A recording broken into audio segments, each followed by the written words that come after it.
Ladies and gentlemen, this is really an exciting evening. In 3 hours from now, polling stations will close in Egypt. And we will eventually know who the winner of the presidential elections will be. Will it be Abdel Fattah al-Sisi, the incumbent, who has taken office in 2014 after being the mastermind behind the removal of Mohamed Morsi, the Islamist president, who got elected in Egypt's first free and fair presidential elections after the end of the Hosni Mubarak regime? Or will it be Musa Mustafa Musa, the opponent candidate, I cannot say the opposition candidate, the opponent candidate, who is yet a supporter of Sisi himself and hence serves rather as a straw man in order to give the elections a democratic facade? We will see. In any case, a very warm welcome to all of you to the third lecture in the Masterclass, Geopolitics in Europe's Neighbourhood, jointly organized by the Tahrir Institute for Middle East Policy here in the building and the VUB's Institute for European Studies in Etterbeek. Has the Arab Revolution only started?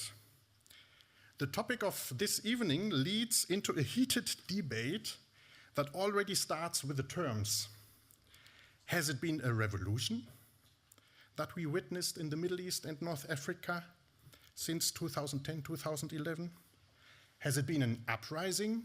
Has it been a spring? Has it been successful in Tunisia? And has it been finished in Egypt?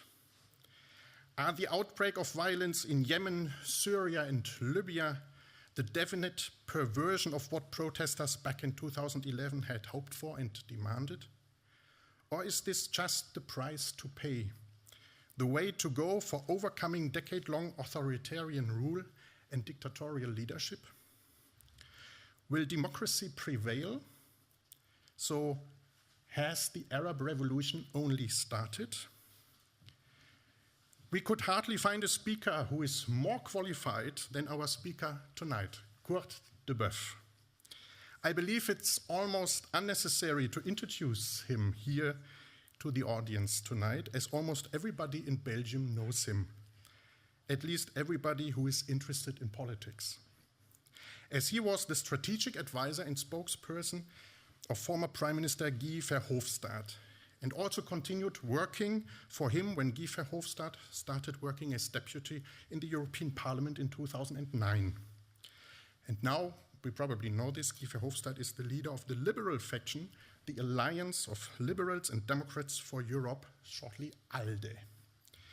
And it was exactly ALDE that sent Koert Debeuf in 2011 as special observer to Cairo in order to report back what exactly is going on in Egypt and the other Arab Spring countries, and also to strengthen liberal parties and to interconnect them in order to prepare democratic voices and forces for the hoped-for political change.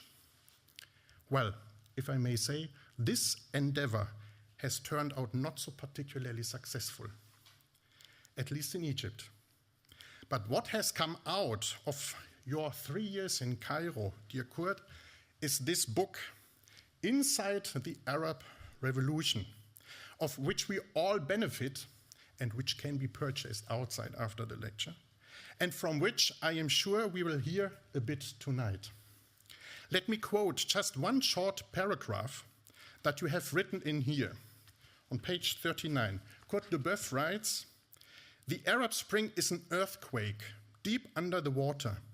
The toppling of dictators in 2011 has made some minor waves. But below the surface, a massive wave is building. It is not clear when this tsunami of change will reach the surface, but when it does, it will be huge. It will affect every fiber of society."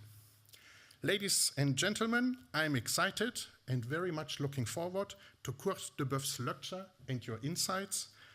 Is it a tsunami that brings for the better, or is it a tsunami that brings destruction? Dear Koert, the floor is yours.